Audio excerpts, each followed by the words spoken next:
CompTIA A Core 2, Complete Training Course. Exam Objective 2.5 Compare and contrast common social engineering attacks, threats, and vulnerabilities. Social engineering. Are you good at getting people to do what you want?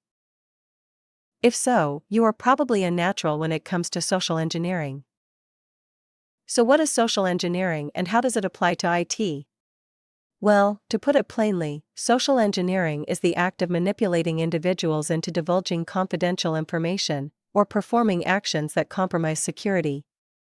This often involves exploiting human trust or emotional responses to gain unauthorized access to sensitive data or systems. Or, as I like to call it, hacking the human. If you are not already aware, all the firewalls, encryption, and multi-factor authentication in the world can't save you if someone tricks you into willingly handing over your keys. One of the most common forms of social engineering is phishing. Phishing is an attack where fraudulent communications, usually emails, are designed to appear as though they come from a legitimate source. Attackers often impersonate banks, online stores, co-workers, or service providers in an attempt to trick users into clicking malicious links or revealing sensitive information. For example, an email might claim your account has been compromised and urge you to reset your password immediately. Unfortunately, the provided link often leads directly to a fake login page controlled by the attacker. Email security filters and anti-phishing training can help reduce the risk of falling victim to these attacks, but users should still carefully inspect unexpected messages before clicking anything. While many phishing attacks are sent out broadly in the hope that someone takes the bait, some attacks are much more targeted. This brings us to spear phishing.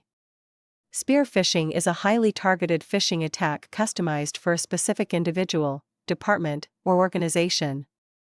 Attackers often research their targets beforehand, gathering details such as names, job roles, co-workers, recent projects, or company activities to make the message appear more believable. A spear phishing email might reference a real co-worker, current project, or internal company event to build trust and increase the chances of the victim falling for the attack.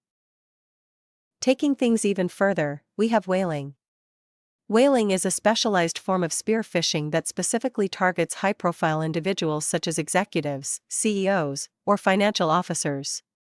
Since these individuals often have access to sensitive information or financial authority, attackers put extra effort into crafting convincing and personalized messages.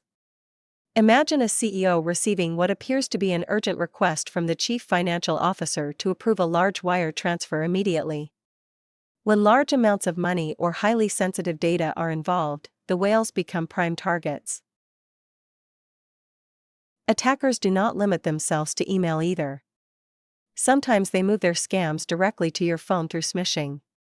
Smishing is a social engineering attack carried out through SMS text messages. Much like phishing emails, smishing messages attempt to create urgency or fear to trick users into clicking malicious links or revealing sensitive information. You might receive a text claiming there is suspicious activity on your bank account or that a package delivery failed and needs immediate attention. Different delivery method, same bait. Another growing variation is QR code phishing. In this type of phishing attack, malicious QR codes are used to redirect users to fraudulent websites or malware downloads.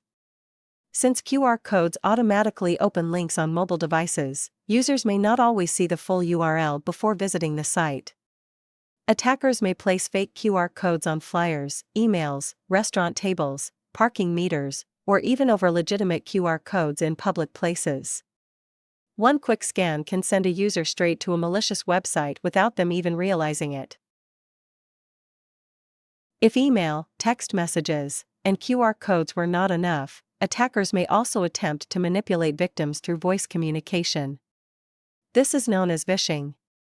Vishing is a type of phishing attack performed through phone calls or voice messages. Attackers often pretend to be technical support, banks, government agencies, or other trusted organizations.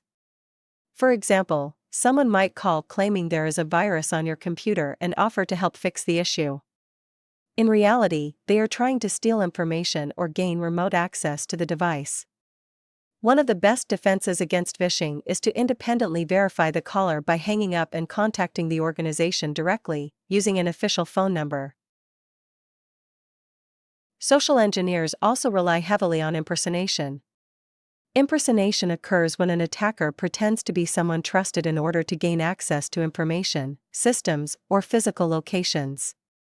This could involve posing as a coworker, delivery driver, IT technician, manager, or even law enforcement.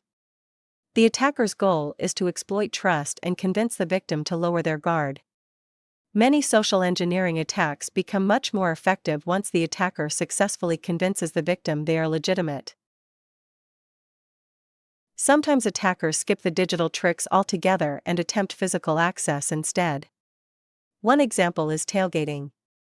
Tailgating is a physical security breach where an unauthorized person follows an authorized individual into a restricted area without that person's knowledge.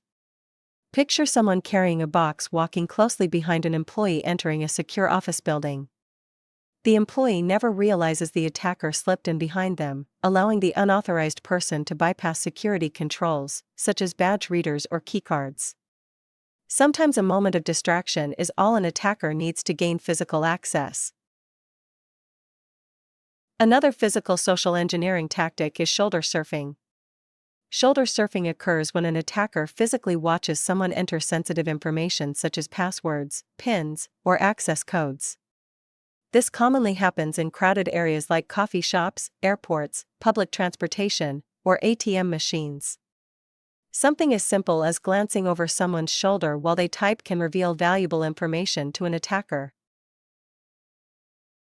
And finally, if you thought social engineers were sneaky before, wait until you hear about dumpster diving.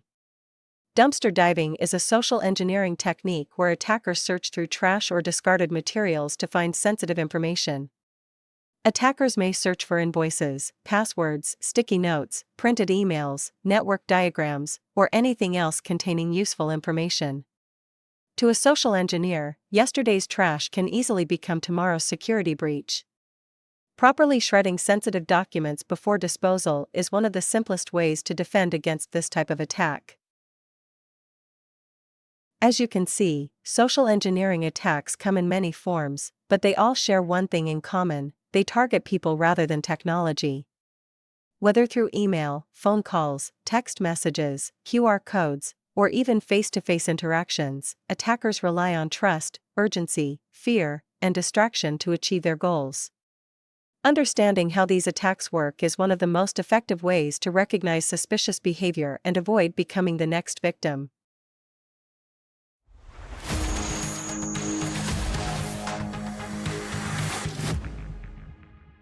Thank you for watching. Subscribe for more great content.